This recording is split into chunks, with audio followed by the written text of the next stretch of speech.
यानंतर पुढची एक महत्त्वाची बातमी बघूया। पुसद मधल्या सकल हिंदू समाजाच्या वतीनं आज लव जिहादच्या विरोधात मोर्चा काढण्यात येतोय। लव जिहाद, धर्मांतरण, गोहत्या विरोध आणि जनसंख्या नियंत्रण कायद्याच्या मागणीसाठी हिंदू गर्जना मोर्चाचं आयोजन यवतमाळमधल्या पुसदमध्ये करण्यात आलेलं आहे। या मोर्चात कालीचरण महाराज तसंच पोहरा देवीचे बाबूसिंग महाराज हजर राहणार आहेत। थोड्याच वेळात वसंतराव नाईक चौकातनं या मोर्चाला सुरुवात होणार आहे।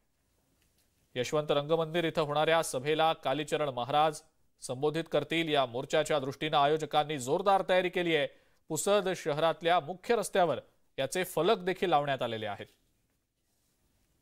सकल हिंदू समाजाच्या वतीने आज पुसदमध्ये लव जिहाद आणि धर्मांतरणाच्या विरोधात या ठिकाणी मोर्चाचं आयोजन करण्यात आलेलं आहे आणि त्या दृष्टीने या ठिकाणी प्रचंड प्रमाणात पोलिसांचा बंदोबस्त लावण्यात आलेला आहे। या ठिकाणी आपल्यासोबत बोलण्यासाठी जे काही या मोर्चामध्ये सहभागी झालेले आहे हिंदू बांधव त्यांच्याशी आपण चर्चा करूया की दादा मला एक सांगा की या मोर्चाचं आयोजन करण्यात आलेलं आहे, नेमकं काय कारण आहे? जय श्रीराम।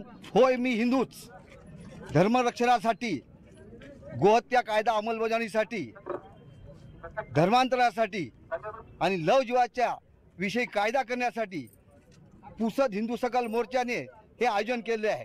या मोर्चामध्ये मी सर्व तुमच्यातर्फे आमंत्रण करतो की या मोर्चामध्ये सर्व परिवारांनी सहभागी व्हावे आणि आपल्या हिंदू रक्षणाच्या कायद्यासाठी एक आवाज उठवावा, जेणेकरून जनतेची आवाज वरपर्यंत जाईल आणि हे तिन्ही कायदे तयार होऊन अंमलबजावणी होईल।